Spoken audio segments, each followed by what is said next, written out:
Hello students, मैं श्री दीपचंद चौधरी महाविद्यालय ललितपुर से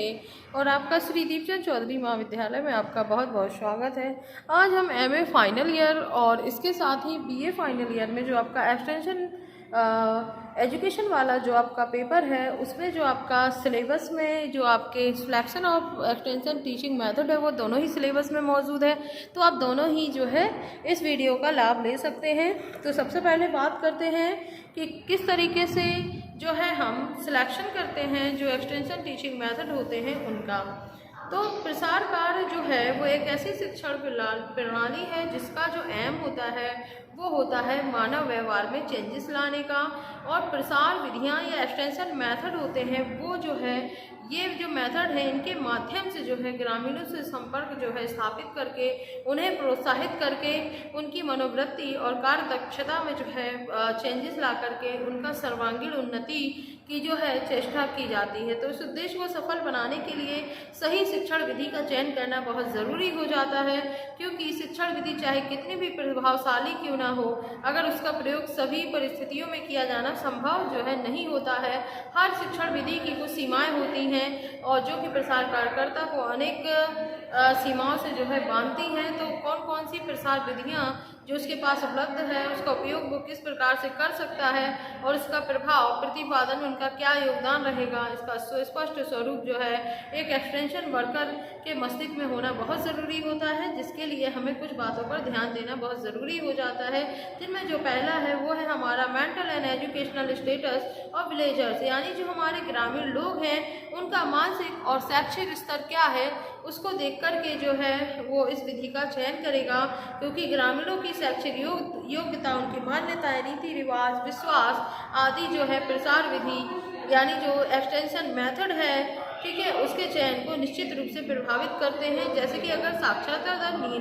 निम्न है तो उस रूप में लिखित सामग्रियों का उपयोग करना कठिन हो जाता है या बिल्कुल अनुपयुक्त ही हमारे लिए जो है समझ में आता है। तो इस तरीके से जो है परिणाम प्रदर्शन यानी डेमो देना जो है विधि प्रदर्शन, समूह चर्चा आदि का जो है यूज़ करके जो है हम उनको जो है जानकारी दे सकते हैं। दूसरा है इनका फाइनेंशियल जो स्टेटस है यानी इनकी आर्थिक स्थिति। तो प्रसार कार्यकर्ता या जो बात करें एक्सटेंशन वर्कर है उसकी आर्थिक समृद्धि द्वारा जो है काफ़ी ज़्यादा प्रभावित होती है, क्योंकि प्रदर्शनी, मेला, भ्रमण आदि जो है विधियां वो काफ़ी खर्चीली होती हैं और इनका लाभ जो है समृद्ध समुदाय को ही जो है प्राप्त हो पाता है। इसी प्रकार नाट्य प्रस्तुति, लीला, चित्र प्रदर्शनी आदि भी जो है महंगे शिक्षण साधनों की श्रेणी में जो कि आते हैं।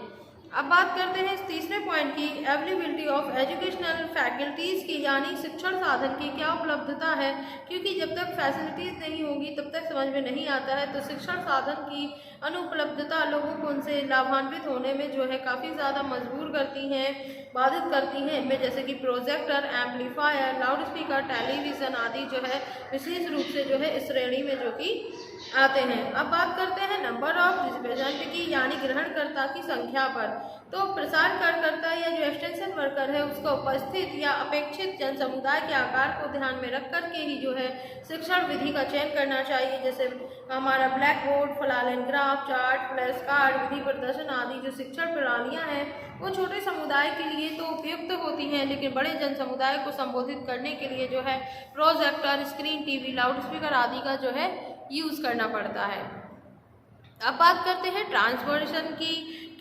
ट्रांसपोर्टेशन की बात करें तो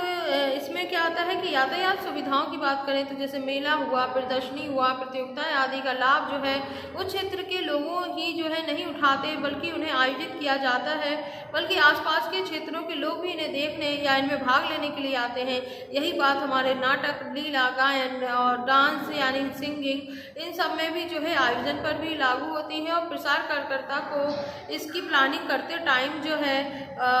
ट्रांसपोर्टेशन की भी जो है सुविधाओं पर भी जो है काफ़ी ध्यान देने की ज़रूरत होती है। इसके बाद बात आती है इंटरेस्ट की। कि उसकी रुचि आ गई। तो शिक्षण विधि का चयन करते टाइम जो है एक एक्सटेंशन वर्कर को इस बात का ध्यान ज़रूरी होता है रखना कि वह लोगों की रुचि किस शिक्षण विधि में कितनी ज़्यादा है, उसका निर्धारण जो है प्रसार करता अपने जो उसके पूर्व अनुभव होते हैं उनके आधार पर कर सकता है कि जिस विधि के प्रति जो लोगों का काफ़ी रुझान है वो अधिक प्रभावशाली होती है और ग्रामीणों की पारंपरिक लोक कलाओं में सहज ही देखी जा सकती है। अतः स्थानीय लोक कलाओं का अधिकतम यूज़ करके जो प्रसार शिक्षण को अधिक ज़्यादातर प्रभावशाली जो है वो बनाया जा सकता है। इसके अलावा सॉल्यूशन ऑफ लोकल प्रॉब्लम्स की बात करें कि स्थानीय समस्याओं का निदान की, तो कृषि एवं अन्य उद्योगों से जुड़ी हुई कुछ समस्याएं जो है वो स्थान विशेष पर निर्भर करती हैं, जैसे मिट्टी के अनुसार जो है खाद का यूज़ करना, सिंचाई सुविधा, जुताई, पशुधन सुरक्षा आदि जो ऐसे कुछ विषय हैं। ऐसी शिक्षण विधियों का यूज़ करके जो है लोकप्रिय बनाने में जो काफ़ी ज़्यादा सक्षम हो जाती है। यहाँ बात आती है एज की। इसके साथ साथ अगर हम बात करें एज की,